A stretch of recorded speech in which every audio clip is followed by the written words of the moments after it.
Bueno, bienvenidos a La Puta Verdad.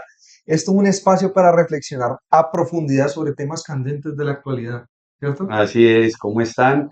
Es un gusto volver a tenerlos aquí y hoy con un invitado que marca polémica siempre donde llega, una persona conocedora del fútbol como pocos en este país y con un criterio demasiado definido, diría yo. Jaime Orlando, ¿cómo estás? Me encanta el nombre de La Puta Verdad, me fascina, porque yo soy de los que por delante, gracias a mi padre, me gusta andar por la verdad y por estos días, pues esa verdad ocasiona o produce que lo puteen y lo madren a uno de manera constante. Sí, yo creo que la verdad es digamos, un elemento que escasea Sí. últimamente en nuestra sociedad debido a eso, a que la gente hoy pues se atemoriza muchísimo con las repercusiones que pueda tener eso y yo creo que tu carrera y tu vida se ha visto muy marcada por siempre ser una persona muy franca, muy honesta y muy frentera en todo lo que dice, ¿no? Lo que pasa es que mi ídolo, yo siempre le digo a la gente que nunca entendí por qué se buscan a ídolos que están distantes o lejanos. A mí me gusta tener de ídolos gente de carne y hueso que yo tenga a mi lado. Y mi ídolo siempre fue mi viejo, que en paz descanse. El hombre del cual le heredé una suma multibillonaria, no en plata, sino en principios y valores. Y entonces mi padre me manifestaba muchas cosas, entre ellos, diga la verdad, mire a los ojos cuando habla, y sobre todo nunca le quite ni le pida nada absolutamente a nadie. Y eso es lo que yo trato de establecer de manera cotidiana y también se lo heredé a mis hijos, sobre todo los dos últimos, he insistido mucho en el tema, que es Ashley, que tiene 9 años, y Martín Samuel, que tiene 8, porque más allá de lo que vos le puedas dejar que se necesite una estabilidad, una seguridad económica, debes entregarle sin duda alguna principios y valores que marquen la diferencia. Y eso es lo que me ha marcado a mí. No les voy a negar, muchachos, es la puta verdad, que eso me ha acarreado muchos enemigos gratuitos, gente que denigra de mí sin conocerme y sin tratarme, gente que me calumnia, que me agrede en la parte de escrito y verbal cuando me contactan telefónicamente y antes me producía preocupación, hoy me produce la verdad risa porque yo aprendí de mi padre a que uno no puede prejuzgar, sino que tiene que al menos conocer a la persona, tratarla o saber cómo se desenvuelve para ya entrar en un juzgamiento. Y aprovecho esto para que la gente no piense que es lambonería. Siempre ustedes van a escuchar en mis respuestas de manera muy reiterada y constante mi padre. Mi padre siempre me enseñó eso que hoy en día no se practica y que me duele mucho que no se dé en la sociedad. A la gente hay que decirle las cosas en vida, a la gente hay que valorarla en vida y no cuando se muera. Y aprendí a ellos que los grandes negocios, lo quiero compartir con la gente de este podcast, tú los haces, los grandes negocios, tú tienes que planificarlos entre las 6 y las 8 de la mañana. Esas son las grandes decisiones, especialmente a las 5 de la madrugada. Cuando vas a tomar una decisión trascendental, hazlo a esa hora porque tienes el mundo así, lo tienes claros. No tomes decisiones trascendentales ni en la tarde ni en la noche porque estás contaminado de todo lo que te dice. Entonces, con base en eso, cuando uno tiene una dificultad, tiene que buscar uno salida A, salida B y salida C. En cambio, el latino se encierra, se enceguece, pierde las alternativas o la búsqueda de solución. Yo soy un tipo que sonrío constantemente, que intento gambetear las preocupaciones porque soy un ser humano como vos y como los muchachos de carne y hueso y tenemos problemas todos los días, pero trato de desviarlos, no jocosamente, no deportivamente, sino que en esa búsqueda de soluciones vos tenés que tener la mente con tranquilidad, sin ningún tipo de presiones, de frustraciones o limitaciones, y la mejor forma es reír, reír y reír. Y por eso yo a mis 61 años de edad me sigo riendo every day, todo el día. Y lo otro, vuelvo y repito, yo insisto en esa frase, yo no le quito nada a nadie. Cuando tú no le quitas nada a nadie, es como si fuera una ley divina. Te llegan las cosas que te hacen falta, pero no le quites nada a nadie. No le quites nada a nadie. Y si tengo un problema, lo reconozco, muchachos, lo tengo. Y es que soy excesivamente frentero en una sociedad donde la hipocresía, la mentira, el engaño, el ser ventajoso es como la gran modita de esta época. Y la gente habla muy, muy mal de mí, lo reconozco. Hubo momentos donde yo decía, ay, fue pucha, pero ¿por qué hablan tanta mierda de mí? Yo me miraba al espejo. Y entonces hablaba con la gente que está a mi alrededor y que me conoce todos los días, que sabe de mi nobleza y me decían, te preocupes por eso. Y dejé de preocuparme. Al principio me preocupaba, no lo niego, pero ya no. Y yo creo que ya a esta altura de la vida, con 61, ya para cumplir 62 años, ya para cambiar, creería que no. Cambio el día que los aviones tengan reversa y los aviones no tienen reversa. Es verdad. Así que sigo todavía con mis principios. Tú ahora hablabas de los valores y mencionabas los peligros que supone hablar con la verdad, hablar Sí. de frente, sin tener dobles posiciones o dobles caras, pero siempre diciendo lo que uno piensa desde el corazón.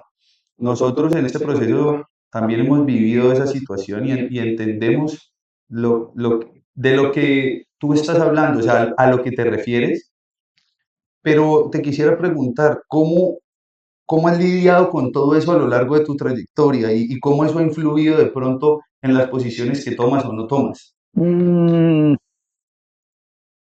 primero mi referencia es mi papá. Y en los momentos difíciles converso con él.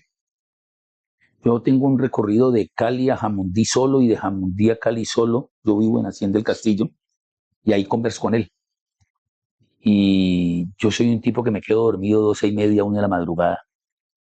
Y ya cuando mi señora Norma Cecilia y Martín Samuel están dormidos, me quedo viendo televisión solo, simplemente para pensar las cosas. Y sí, yo he tenido líos que ustedes no se imaginan, sufrimientos de mi familia, pero yo vuelvo y repito, yo creo mucho en, no sé si estoy equivocado, creería que no, yo creo mucho en las ánimas. Mi bisabuela me enseñó a creer en las ánimas y yo siempre le pido a las ánimas, a Dios por encima de todo, a las ánimas que me cuiden y yo siempre digo algo y es que yo tengo el mejor grupo de escoltas y de guardaespaldas a mi disposición. El más grande de todos ellos, Dios, y después mis abuelas maternas y paternas, mi viejo, el papá de, o el abuelo de mi niño y de mi niña, y mucha gente así. Y es eso, ¿no? Y es eso, y obviamente yo soy un ser humano de carne y hueso, hay momentos donde me entran temores, pero se lo dejo todo a Dios porque vuelvo y te repito, si tú no le quitas nada a nadie y vas derecho, en medio de las dificultades te van a salir bien las cosas. Yo creo que la gente que me detesta por mi forma de ser, en el fondo, en medio de la rabia y de la ira que les puede producir, les tiene que quedar un bachecito para pensar, en el fondo este negro tiene razón, entonces eso como que los alivia un poco. Pero el día que yo me vuelva extorsionista, porque en los medios de comunicación hay mucho extorsionista, o el día que yo reciba para masacrar a alguien en cuanto a conceptos, ese día yo pierdo. Y yo le pido al Señor que ese día no llegue y si me equivoco, pues digo, me equivoqué. Les voy a dar un ejemplo que sucedió en estos días. No voy a dar los nombres para evitar problemas. En estos días yo estaba viendo televisión y estaban en un programa X. Y yo vi un joven con gorra, descamisado, y llamé al director. Y le dije al director que cómo era posible que este gamín estuviera así, que tenía que estar bien presentado. Y eso me ocasionó el problema que ustedes no se imaginan, la gente diciendo, y este que se ha creído y todo. Y después me puse a pensar yo, hombre, yo no puedo querer o pretender que como yo soy, sean los demás, porque yo respeto mucho la presentación. Yo soy amante de la buena presentación, de estar bien presentado. Yo no soy adinerado, pero me gusta tener buenas camisas, buenos sacos, estar bien, buena loción, estar bien presentado. Y la televisión es eso, la televisión es presentador, es presentación. Imagen. Entonces, es imagen. Entonces, yo no acepto unos tipos desfachatados, mal vestidos, mal presentados en televisión. Entonces, creería yo que ese fue un error mío queriendo hacer ver a las personas como lo soy yo. Cada cual es Pero como cada cual. yo sí creo que en esa degradación de la escala de valores que mencionabas ahorita, que se ha dado a todo nivel y la sociedad actual la vive, Sí. yo sí creo que las formas marcan una pauta muy importante y no se deben perder del todo, ¿sí? Tú que has podido vivir, por ejemplo, diferentes generaciones y momentos del fútbol y del periodismo, esa degradación en esa escala de valores digamos, las formas que se han ido perdiendo en ese proceso, ¿cómo crees que han afectado, por ejemplo, lo que es hoy el fútbol? A ver, a mí me sorprende, a mí me hablan de una nueva generación, me parece interesante y valioso, pero es una nueva generación rara, es una nueva generación que se levanta a las 11 de la mañana, que hay que llevarles el desayuno a la cama, que tienen desordenada su habitación, que se acuestan a las 3 de la madrugada, pero se levantan a las 11 de la mañana, pero se acuestan viendo el celular con una cantidad de idioteces y de bobadas. Eso no lo acepto. Y lo segundo, que son muy débiles, o sea, por nada se afectan. Yo nunca antes había visto no, que persecución, simplemente porque tú haces una crítica, no, que me están persiguiendo, que me estás ultrajando. Entonces, yo me voy a mantener en lo mío, yo no voy a cambiar, intento transmitirle eso a mis hijos, sé que esto es muy difícil, yo les voy a tocar un tema y ustedes se van a reír. Yo no puedo aceptar, no lo puedo digerir. Y ustedes son jóvenes, obviamente, y hay gente que está viendo esta programación, este podcast, lo entiende. Yo no puedo aceptar y no puedo digerir como Bad Bunny, el peor de toda la historia, tenga la popularidad que tiene hoy. Entonces, yo he sido crítico de Bad Bunny, ese tipo que dicen que... Y entonces yo he llevado y he dicho, esta nueva generación no tiene oído. Y no es que no tengan oído, no, sino que yo creo que esta vaina ha hecho mucho daño. Esta vaina nos acortó, pero nos distanció. Yo soy de los que pienso que esto es lo peor que existe hoy por hoy. Si tú no lo utilizas bien, y eso que tengo 13 por trabajo. Y hay cosas que yo no acepto. Entonces siento que se ha perdido el gusto,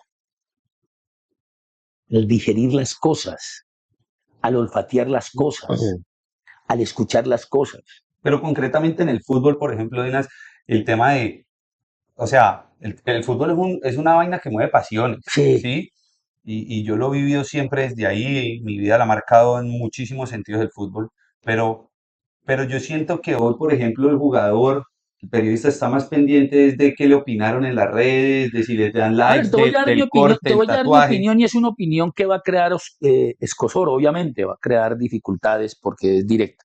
¿Qué pasó? El fútbol se transformó por tres aspectos fundamentales. El principal, no hay dirigentes futboleros. O sea, hay empresarios, y te voy a hablar de un caso específico, por ejemplo, del América. El dirigente en toda la historia del fútbol, no solo colombiano, sino que no conocido, es Tulio Gómez. Es el peor de todos. Tulio Gómez es un tipo dañino para el fútbol. ¿Por qué es un tipo dañino para el fútbol? Porque es un gran villarista. Es un hombre que hay que aplaudirlo como empresario de supermercados, sabe de carnes, sabe de verduras, sabe de legumbres, pero no tiene la menor idea de fútbol. Es un tipo que detesta el fútbol, odia el fútbol. ¿Cómo? ¿Por qué les hablo yo con propiedad? Yo le hacía publicidad a Manhattan. Esto no es publicidad para el podcast. Manhattan es un club de billares que queda entre la 39 y la 42 sobre la quinta. Y lo que desconoce el señor Tulio Gómez es que los que juegan con él, algunos de ellos se criaron conmigo en el barrio Santa Fe, Barberena, en Simón Bolívar, en Primitivo Crespo. Entonces, cuando a Tulio lo invitaban a fútbol, él decía que él odiaba el fútbol y que eso para qué. A él se le apareció un negocio que fue muy lucrativo para él porque él compró el América Huevo, porque se aprovechó, porque fue un aprovechamiento de los acreedores. Si, por ejemplo, a Hernán Cortés, por decir un nombre, el América le debía 80 millones de pesos, él le decía, tengo 10, voy a operarlo, si no opera dentro de 20 años. Entonces la gente, pues, mejor claro en mano que 100 volando, etcétera, etcétera. Para mí él cometió un error garrafal, él sin saber de fútbol se metió a una cosa que le ha hecho daño al América.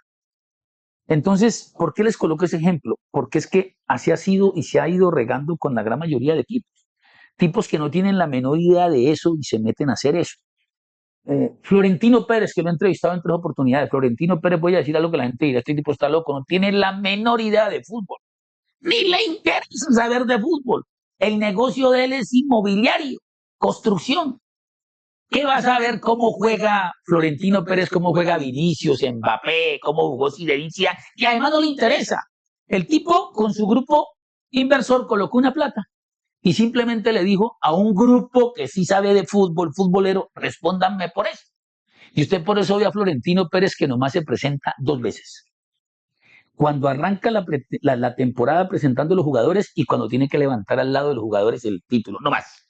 Usted no ve a Florentino dando entrevistas, no lo ve antes de los partidos, no, él llega, yo he estado ahí, parquea su carro, sube por el ascensor privado, ve su partido, termina su partido y se va para su oficina. Él no entra antes ni al camerino ni después, no, no. ¿Por qué? Porque él es consciente que él no es futbolero, él es inversionista. Entonces estos tipos aquí por chicanear, por mostrarse, porque hablaran de ellos, estos tipos lo que hicieron fue meterse a un campo que desconocen. Yo admiré a una persona que en paz descanse que se llama Ardila Lule. Yo 2 o 3 veces tuve relación con él, somera, pero la persona que le maneja los negocios a él es una persona que me admira mucho a mí. Voy a ocultar su nombre, me quiere mucho, porque es una persona que me conoció cuando yo arranqué en 1986-87 en RCN.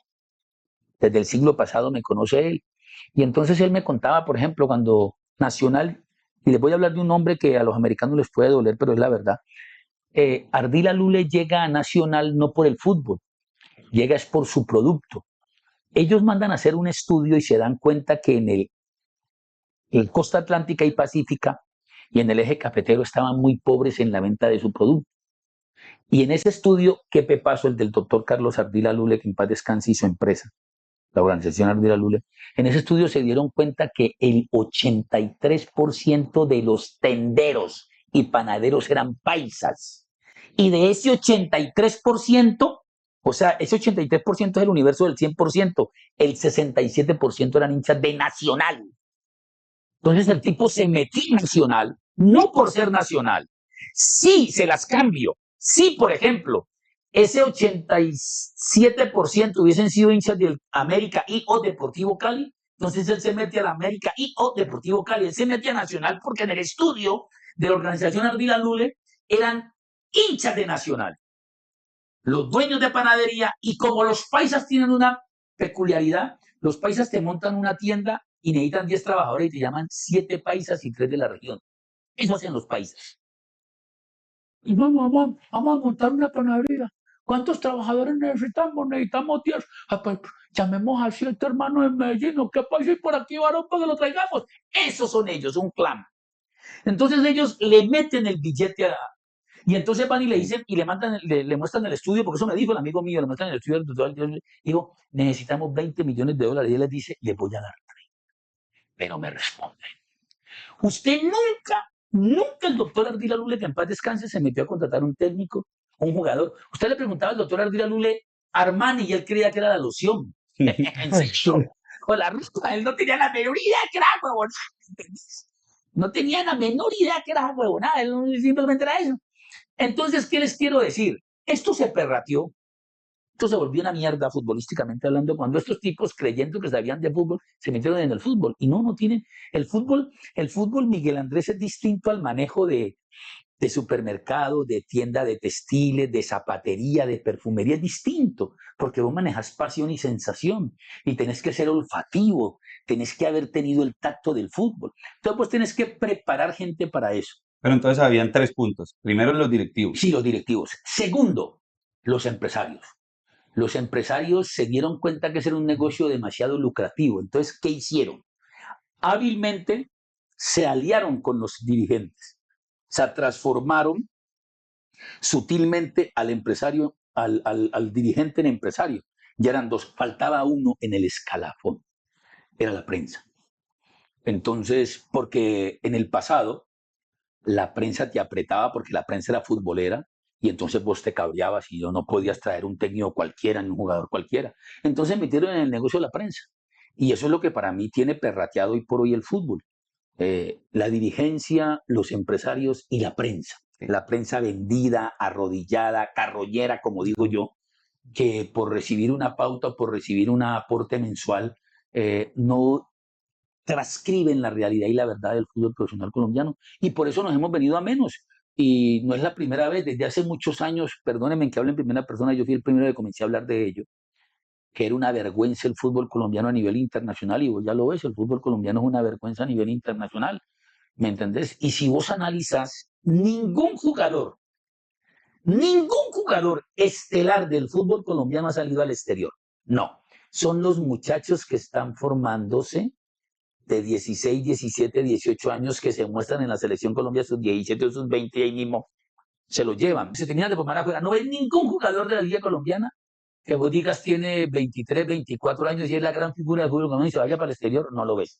Pero es por eso, porque dejaron de ser futboleros. Esa cadena que yo te decía de dirigente, empresario y periodista es la que hace que el fútbol profesional colombiano sea una mentira o un engaño, porque aparece un jugador, primero, como esto es una empresa, este dirigente no es futbolero, no es un empresario, este empresario complementa lo de él y el periodista les ayuda a estar ese rollo.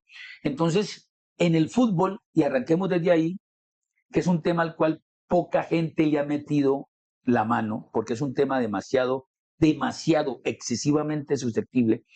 Entonces, esa es una frase muy de Jaime Dinas, demasiado mía, que es, antes te pagaban por jugar, ahora te pagan para jugar. Me explico. Antes, si tú eras buen jugador, yo te pagaba porque eras buen jugador. Antes para tú jugar, antes. Ahora para tú jugar, le pagas al directivo o le pagas al técnico. Eso perratió el fútbol profesional colombiano. El famoso peaje, en donde el padre de familia tiene que hipotecar su casa, tiene que vender el carro para poder pagarle a un directivo o pagarle a un técnico 20 millones de pesos para que te inscriba el hijo, para que te mete el hijo, para que te lo ponga a jugar. Y cuando esté inscrito tienes que pagarle 50 o 60 para que te lo meta en la formación inicialista. Entonces se volvió todo un negocio, repito, que arrancó por el empresario transformó al dirigente en empresario y después metieron en el negocio a la prensa. Es increíble lo que sucedió estos días y pasó en silencio. Es increíble, me pareció increíble. Me pareció una bofetada al periodismo de Colombia. Una persona que jugó en América, Fabián Vargas, creía que lo hizo bien. Estuvo en Boca, creía que lo hizo bien. Estuvo en Selección Colombia, lo hizo bien, no es un jugador de alta connotación. Ahora está de periodista deportivo. Y resulta que Elivir Viescas es el empresario de un jugador que transfirieron al fútbol de la MLS, que estaba en Millonarios. Entonces es increíble que tengan de plataforma los medios de comunicación para impulsar jugadores. Y así es lo mismo, ¿me entendés? Técnico varado va a ir a parar a un medio de comunicación para promocionar. O exfutbolistas o periodistas comienzan a promocionar jugadores y a promocionar técnicos simplemente porque el empresario les tiene una ayuda, entre comillas, o les tiene un aporte económico. Eso es lo que yo ¿Y ahí en qué considero. momento los jugadores se volvieron comentaristas? O sea, pues no sé, te pregunto porque para mí existe una diferenciación de conceptos, ¿no? Es Sí, sí, como, sí. pues puede Yo haber, el año pasado hice una crítica sobre eso que me causó demasiados problemas, pero no importa porque lo hice con el propósito de entregar mi punto de vista y estaba preparado para las críticas. Eh, y sencillamente a muchos los dejo callados de la siguiente manera. Si tú quieres ser técnico, tú tienes que prepararte y tienes que recibir una licencia para ser técnico. ¿Y para ser periodista qué? Entonces estos tipos de la noche a la mañana dejan el fútbol y ya están en los medios de comunicación. Y no estoy en contra de ellos porque sé que nunca ellos van a cumplir la función mía como yo no estoy interesado en cumplir la función de ellos. Entonces todo esto se comercializó. A ellos los metieron a los medios de comunicación disque para ganar teleaudiencia o audiencia. Pero ese que quiso ganar teleaudiencia o audiencia no creyó en sus condiciones o en su proyecto para, sin necesidad de esos conceptos, salir adelante. Y yo soy muy respetuoso de esa opinión. Pero bueno, esto es un circo, se necesita de muchos payasos para que sea rentable y es lo que está sucediendo con el fútbol hoy en día. Por eso estamos cagados a nivel internacional, porque se preocuparon demasiado de la plata, en exceso, se Es volvieron que, vulgares. es que mira lo que pasa. Es que el fútbol no es solo fútbol. El fútbol es la cultura futbolera. Sí. Y por eso hay países que les va tan bien. Nosotros no tenemos cultura futbolera ya. Sí. Se perdió, esto volvió una vaina administrativa, solo lucro. Es que es una vergüenza para la nueva generación, una vergüenza. Ojo a lo que voy a manifestar, porque no estoy en contra de ellos. Incluso los felicito por su disciplina y entrega. ¿Cómo es posible que los protagonistas del fútbol colombiano sean Falcao, Rodallega, Adrián Ramos, que apenas el año pasado dejó el fútbol, Acá en Jun. Vaca, ahora Sí. Teófilo Gutiérrez, que llevaba 3, 4 meses parado y vuelve, Pero Quintero en Cali. Darwin Quintero en Pereira. Pereira, Ujú. Juan Fernando Quintero, que es un jugadorazo ahora en América, Dairo, Dairo Moreno en Once Caldas, En Nacional, en Nacional Edwin. Edwin Cardona, ahora volvió Mateus Uribe. Es increíble que esté sucediendo eso en el fútbol colombiano, y digo increíble es porque hay tanta inyección en divisiones inferiores que esas divisiones inferiores no han dado fruto. Y no han dado fruto por lo que yo te acabo de decir, porque hay un peaje, porque ahora tienes que pagar para jugar y no que te paguen por jugar, que ahí está la gran diferencia en esa pequeña frase, para y por. Antes por jugar a ti te pagaban porque tenías buena condición, ahora si quieres jugar, paga. Yo soy crítico y yo me río porque algunos alguna vez llegaron a decir que si es envidia. Mire, yo tuve un proyecto y tengo un proyecto. Yo he hecho el cubrimiento de todos los eventos habidos y por haber del mundo. No me falta absolutamente nada. ¿Cuántos mundiales? No, pues yo llevo 11 mundiales de mayores, llevo 7 de menores, 1 femenino, 4 finales de Champions, 2 de Europa League, 2 olímpicos. Se me olvidó el número de finales intercontinentales de clubes, mundial de clubes, todos los torneos habidos y por haber. ¿Cuál es mi recomendación muy respetuosa? Identidad. Identidad. Desde el siglo pasado yo tengo un proyecto que se llama Dinas Export o jaimedinas.com o Dinas el Internacional, mis famosos periplos. Y hoy en día yo veo que todo el mundo se enloquece y que con una frase que a mí hasta me causa risa, dice, emprendedor. Sí, el emprendimiento existió desde antes de la época de Jesucristo. Y ahora todo el mundo es, no, es que mi emprendimiento, ¿cuál emprendimiento? No existe emprendimiento, existe es un proyecto con el que tú tienes que desarrollar una idea y tienes que aferrarte a ella. Lo que pasa es que todo el mundo quiere que sea ya, no, yo tengo un proyecto que resultó de una, les voy a contar lo que poco he dicho. Mi proyecto resultó de una humillación de un jugador del Deportivo Cali que ni siquiera tenía primaria. Entonces yo me mamé en esa época. Por eso es que nos das tan duro. En esa época, en esa época, ir a la sede del Deportivo Cali era un camello. Yo tenía que agarrar un blanco y negro Ruta 6. No, eso estaba Blanco y fuera de negro, Cali. claro, blanco y negro Ruta 6. Y me dejaba donde hoy es el ICESI, por ejemplo.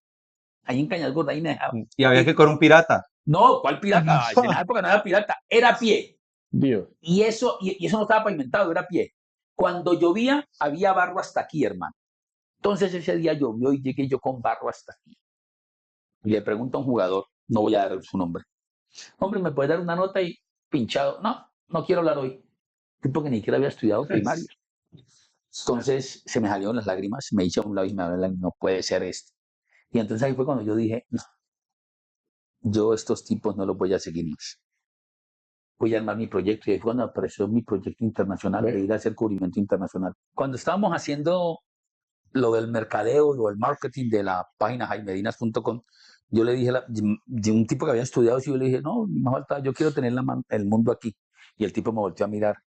No, ¿y qué dirá la gente? Me importa un culo lo que diga la gente, quiero tener el mundo aquí. Entonces hicimos eso, que todavía la mantengo, el mundo aquí. Y eso comenzaron, ni deme. Después, cuando estaba agotada la gente de tanto darme garrote, yo lo que le dije a la gente es que es mi mundo, no es el mundo de ustedes. Es el control de mi vida. Tener el mundo en la mano, esa foto que ustedes la pueden colocar después ahí en el podcast, tener la mano aquí no es tener el mundo, no es tener el control de mi vida, porque mi vida es mi mundo. Ese era el mensaje. Ese era el mensaje. Y yo sigo colocándola de vez en cuando. Y la gente me entendió y se tuvo que quedar callada. Es que claro, si tú no controlas tu mundo, que es tu vida, entonces te controlan fácilmente. Yo tengo control de mi vida, que es mi mundo. Entonces ese era el mensaje. Colocar mi foto era mostrarme. Por ejemplo, cuando yo comencé a viajar, yo volteaba a mirar que en la zona mixta de los partidos de élite de Europa, vos encontrabas un negro cuando jugaba algún equipo portugués o francés, pero no un negro del color mío más claro. Entonces, por lo primero que yo opté fue por esto, quitarme el cabello. Esta era una forma de identificarme. Entonces vos ves 200 periodistas y ves una calva y sabes que es Dinas. Tomó una foto en una zona Miss Tigrés y el jugador se le retiene eso, porque el jugador ve peludos, monos, con afro, pero ve pocos calvos. Si vos te reto a que veas eso en las zonas mixtas en el fútbol colombiano, fútbol internacional, no ves un calvo. Yo soy el único calvo. Eso y lo otro, el saco. Sin corbata, no me gusta la corbata, porque cualquiera se coloca corbata. Entonces yo utilizo siempre el saco sin corbata y pelado. Y entonces creo una identidad. Mucho jugador en el mundo entero me reconoce por eso, por la calva. Sí, fuiste un pionero en el tema de marca personal. Exacto. No, claro. ¿Me entendés? Y hoy la importancia que tiene eso, ¿no? Sí, Hoy, Demasiado. Que es lo que dice Miguel, que me parece que es muy atinado su aporte. Entonces, tú tienes que venderte. Entonces, ¿qué le recomiendo yo a la gente? Tenga identidad, jueguese su proyecto. Todo lo que ustedes ven que yo hago, obviamente tuve alguna referencia, pero porque es que hoy en día fusila mucho, la nueva generación fusila mucho, sale cualquier cosa y la quieren multiplicar y la dicen de diferente manera, le cambian, no, tengan su propia identidad. Lo de los nombres completos. Mire, el mundo entero no sabía que el segundo apellido de Messi era Cusitini. Yo donde me veo con Messi, Messi me para. Porque el primero, ¿de dónde sacaste vos Cusitini? Me decía Messi. Leonel Andrés Messi Cusitini, la gente no sabía que era Cusitini.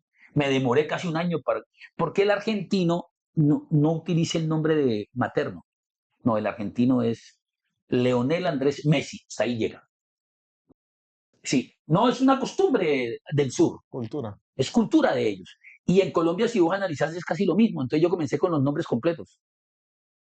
Comencé con los nombres completos y eso llamó la atención. Entonces, es eso, Miguel, que busquen algo que llame poderosamente la atención. Por ejemplo, a mí me llamó poderosamente la atención la puta verdad. Para mí, dentro de la experiencia que yo llevo más de 3 décadas, es un nombre muy gomoso, la puta verdad. Entonces, no, son nombres gomosos. No sé si ustedes se demoraron mucho tiempo en buscarlo, pero un nombre gomoso que se queda, que cuando la gente lo escucha por primera vez se le va a quedar siempre. ¿Me entendés? La puta verdad. además porque transmite e impacta Claro, realmente con lo impacta. que queremos. Entonces, yo siempre busqué eso, ¿me entendés? Yo siempre busqué eso. Entonces, busquen su propia identidad. La época que yo no volví a sacar, me dijeron, ¿por qué no volviste a sacar? Porque quemé esa etapa de mercadeo. Yo saqué calendarios y en los calendarios eran puras fotos mías con... Entonces, al principio la gente decía, ah, Qué egocéntrico. qué egocéntrico. No, no es egocéntrico. Mira, aquí ahí Es hay un mostrar la problema marca. grave Sí, sí, y sí, te voy a sí, decir sí, algo, y es que cuando, no, y es cultural, Sí, Miguel. sí. Cuando uno cree en Colombia, en uno mismo y en su proyecto y en lo que uno vale y en lo que uno es, uno es un agrandado, Sí, claro. uno es un egocéntrico, ¿sí o No, no? yo me Arrogante. río, claro, yo me río. Pero yo tengo una cosa y vos lo decías con la imagen del mundo en la mano. Si uno no cree en el proyecto de uno, entonces ¿cómo va a convencer a los demás que crean? No te imaginas toda la mierda que me tiraron encima y yo me la comía toda. Calladito, calladito, calladito, calladito. Ya con el paso, como a los 3 o 4 años, en una entrevista le dije a alguien, no, es que yo tengo el control de mi vida, ¿qué es esto? Es mi mundo, porque cada persona tiene su mundo. Y ahí todo el mundo dice, como callado. No, y Nancy, te voy a decir otra cosa que tú lo tuviste que vivir. Al principio, todo el mundo se burla, todo el No, mundo dice, claro, este hijo de por puta, ¿para dónde favor. va? ¿Sí Por- o no? Pero cuando vas creciendo, la gente empieza a decir, bueno, ¿y este man qué? ¿Qué, Yo qué es lo que tiene adentro? no las traje, yo saqué durante 5 años tarjeta con mi foto. Tarjeta de presentación con mi foto, se la aprendí a un japonés.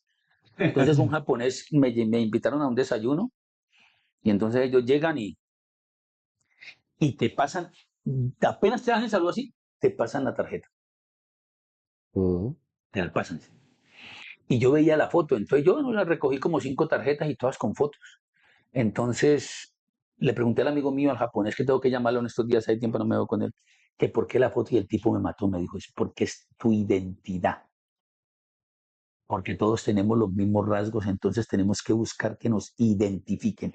Entonces yo fui de los primeros en este país que comencé a sacar tarjetas personales con mi foto. No, el lío que se me presentó, es lo mismo que tú dices, pero no era la identidad. Entonces ya hay gente que me reconoce en la calle, en el Negro Dinas, era por eso. O sea, yo buscaba un propósito y era eso lo que dijo Miguel ahora, era buscar una marca. Y soy mira que una hoy en marca. día en redes sociales, en WhatsApp, siempre tu perfil va amarrado a una imagen. Sí, claro. Yo nunca antes había recibido tantas amenazas como el año pasado. Cuando les dije la verdad, el Cali es un circo. Yo les dije, el Cali es un circo. Pero les dije con sorna, no, eso es un circo, no. Les dije entonces, no era que los estuviera humillando o atropellando, les estaba diciendo la verdad. ¿Cómo es posible que con tanta historia queden de 17? No jodas. No puede quedar de 17. No jodas. Y quedaron de 17 porque habían 3 abajo de ellos peores que el Cali, no eran quedaron de 20. Entonces, yo detesto la mediocridad. Odio la mediocridad. Me descompone la mediocridad. Entonces, ¿cómo es posible que este circo, que estos hinchas permitan que el Cali sea 17? Entonces les dije la verdad, les dije que eran un circo porque son un circo. Son un hazme reír. Uno va a un circo a reírse. Y los equipos contrarios se reían con el Cali y se deleitaban. Era un circo. Y la gente se enoja, pero después les expliqué y después ya, calladito, porque es verdad. No puedes quedar de 17 entre 20 con la historia que tenés, hermano. Es como el caso del América, que me duele mucho porque son los equipos de mi ciudad. A ustedes pretenden, ¿cómo así que América, hermano, es el primero? Clasifica 7 fechas antes, es el que más goles hace, el que menos goles recibe. Dice que la grande figura, si llegan al cuadrangular y son coleros. Entonces se volvieron en marranitos, se los comen para Navidad. Entonces no puede ser, hermano. Algo está pasando y hay que revisar. Pero la gente coge esto como si fuera un consolador, no. Hay que ser exigentes. Miguel, muchachos, la exigencia se perdió. ¿Por qué? Porque el dirigente se volvió empresario, porque el empresario se metió en el negocio y porque metieron a la prensa en el negocio. No, vos tenés que ser exigente. Yo vi a un Cali grande, a una América grande y me quedé con ese sabor. Pero la gente se mediocrizó y se contenta con muy poco. Yo no me contento con poco. Yo tengo un amigo inglés que cuando necesitó en el 94 a los jugadores de la selección Colombia, él vino, lo atendí en mi casa y le hice entrevistas personales. Para el Mundial del 98, él me dijo, te tengo a David Beckham mano a mano. Yo no sé si ustedes recuerdan que fue en Lyon que nos ganó 2-0 la selección inglesa con gol de Michael Owen. Y yo le dije al tipo, no, yo quiero entrevistar a Michael Owen, que es un prepotente, es el peor jugador como persona que yo he entrevistado, Michael Owen, que es un tipo, entre otras cosas, racista de color y racista de idioma. Y yo no quise entrevistar a David Beckham y después en la cena me dijo el tipo, te vas a arrepentir, va a ser el mejor jugador del mundo en 2 o 3 años. Y al otro año estalla ese man, hermano, no. Y yo buscándole me dice. Entonces se presentó el Mundial Japón 2002, Japón-Corea 2002 y en Sapporo le ganó 1-0 Inglaterra a Argentina con gol de David Beckham. Beckham tenía su jefe de prensa personal, el jefe de prensa de la Federación Inglesa de Fútbol, o de la Selección Inglesa de Fútbol, y el jefe de prensa de la organización. Y tenía 4 escoltas. Entonces el tipo se sentó como ante 700 periodistas, dio una conferencia de prensa, contestó como 5 o 7 preguntas y se paró. Y la zona mister así. Y yo le dije, David, please, give me one interview. I am the first fans in the world. I think you are the best player in the world. Please, it's short, only for me. Y el tipo no, y yo le insistía y todo, y varios periodistas atrás y se fueron rezagando y me quedé solo, please, only 5 questions, y el tipo paró. Ahí se vino toda la prensa, only you, terminé haciéndole 17 preguntas. Simplemente el inglés callejero. La otra fue Bianchi, fui a una final intercontinental de clubes, ustedes la recuerdan, Boca Real Madrid, y entonces me le aparecía a Bermúdez, a Chicho Serna y a Córdoba y se quedaban aterrados. ¡Tinas! Y salieron emocionados antes de comenzar el entreno. ¿Qué necesitas? ¿Dónde te estás quedando? Yo tenía todo organizado, porque nunca permito que nadie me pague ni hotel, ni me pague viáticos, no permito nada. Entonces yo le dije, no, solo necesito a Bianchi. Entonces todos se echaron la mano a la cabeza. No, Dinas, pedimos cualquier cosa, Riquelme, Palermo, Bianchi les dije. No, ese man no habla. Y se fueron. Terminó el entreno y ellos, te hable y hable con ese man. Y vinieron los 3 con él. No, muchachos, me han dicho que sos un tipo especial, hagamos una cosa. Vos sabés que no le hablo, y a la verdad no le hablaba ni a Fosa, a nadie, solo en conferencia de prensa. En esa época nadie. En el subsuelo 2, porque en Japón el subsuelo son los sótanos y ahí están los restaurantes, cenamos a las 20:30, 8:30. Arrímate por ahí a las 21:15 y hablamos. Yo desde las 8 estaba ahí. Se llama respeto y puntualidad. Entonces yo estuve ahí pendiente. Hablamos después, 5 minutos, ¿no? Listo, 5 minutos. Y el man de prensa me dijo, solo tiene el mister 5 minutos. Listo, no hay problema. fueron comiendo, los jugadores fueron saliendo, yo no paré a ninguno porque estaba concentrado en Bianchi. Se quedó solo. Ahora sí vamos pues, y el jefe de prensa ahí. 5 minutos, ¿no? La entrevista duró 1 hora 17 minutos. Yo le hablé de fútbol. Arranqué con una pregunta que fue la matadora. Ahí lo aseguré, le dije. ¿Cómo es posible que que un hijo de un boxeador en Argentina es vendedor de periódico? ¿Cómo es posible que el hijo de un boxeador hoy por hoy sea más importante que Menem, que es el presidente de Argentina? El tipo me volteó a mirar y comencé. No le hablé de fútbol. ¿Cuál es la máxima enseñanza de tu padre en esas madrugadas frías? Ayudándole a repartir prensa, me le metí por ahí. Entonces el tipo lo fui llevando, lo fui llevando, lo fui llevando. Cuando yo sentí que, nada de fútbol, pero cuando yo sentí que el tipo ya era como, soltame, le metí la mejor de todas. Le dije después, tú eres muy respetuoso con la prensa, sé que sos muy distante de la prensa argentina, ¿cierto? ¿Cómo haces para soportar una periodista en la mesa de tu casa? Me volteó a mirar así. Nadie sabía en Argentina, me tiraron el dato, que la hija estudiaba periodismo en Argentina. Y ahí lo retomé de nuevo. Después, cuando toqué el tema, lo maté con la última, por eso se extendió y fue agradable la nota. El tipo le dijo después tráemelo siempre, este tipo a todos, o sea, le dijo al tipo. Y siempre que me lo encontré, me abrazaba y hablábamos con él, siempre, cuando fue al Athletic de Madrid, cuando fue a Italia, siempre. Y ahora, cuando voy a Buenos Aires, lo busco y siempre me atiende. Todo lo maté con esta, le dije yo. Yo sé que nadie te hace la formación, el hacer solo vos. Pero me dicen que en tu casa tu señora te da recomendaciones a la hora de repartir la cena. El tipo se cagó de la risa. Ese reportaje me encantó. Pero el que más recuerdo fue el que me retó. Yo soy Tauro, 17 de mayo. Yo también, Para 9. mí, nada es imposible si tú tienes la mente preparada. Fui a buscar a Zinedine Zidane, esa blanca, en la época que el Real Madrid entrenaba en el centro de Madrid, no en Valdebebas como ahora. Y el tipo accedió porque Roberto Carlos me lo puso cerca, porque Roberto Carlos tuvo una gran amistad con Freddy Rincón. Entonces Roberto Carlos me ayudó con Zidane. Y Zidane me iba a dar la nota y llegó el jefe de prensa del Real Madrid y el jefe de prensa de él, no, es imposible, mira, si nos ven aquí dándote la entrevista, mira la cantidad de prensa, se va a enojar. Y entonces Zidane como que, mira, yo vengo de Colombia, dale espacio, dale espacio. Y el tipo me dio un espacio, un hijo de puta el tipo, ¿eh? El tipo me buscó 15 minutos en Tokio, porque ellos jugaban la final intercontinental de clubes, que en esa oportunidad me parece que fue con Olimpia, en Tokio. El tipo me dio 15 minutos en Tokio, y si quieres lo entendés a 30, listo. Después me lo dijo en Tokio, se rió de mí. Yo pensaba que nunca ibas a venir. No, al otro día compré el tiquete Cali, Bogotá, Los Ángeles, Tokio. Recuerdo que en esa época trabajaba yo con el doctor Mao y le dije al doctor Mao, voy a Tokio. Y me dijo, ¿qué vas a hacer a Tokio? Si no juega ningún equipo colombiano, ningún jugador colombiano, tengo una entrevista con Zidane. Que uno tiene que ponerse retos y objetivos. Pero esta nueva generación, en su gran mayoría de periodismo, es muy de casa, muy de teléfono, muy de computador. Entonces, no les gusta hacer un esfuerzo, lo quieren hacer todo por teléfono. Inmediatez. Sí, no, y lo quieren hacer todo por teléfono. Si a mí me dicen que tengo que ir a Bogotá, yo voy. O sea, porque a mí me gustan las cosas personalizadas. Ese fue un reto. Cuando yo llegué a Tokio, no lo podía creer el jefe de prensa del Real Madrid y el jefe de prensa de Zidane. Y el jefe de prensa del Real Madrid después me hizo y me dijo, ¿por qué lo hiciste? Le dije, es un reto personal. Sí se puede. Por eso yo admiro al bolillo. La gente nunca entendió la palabra sí se puede.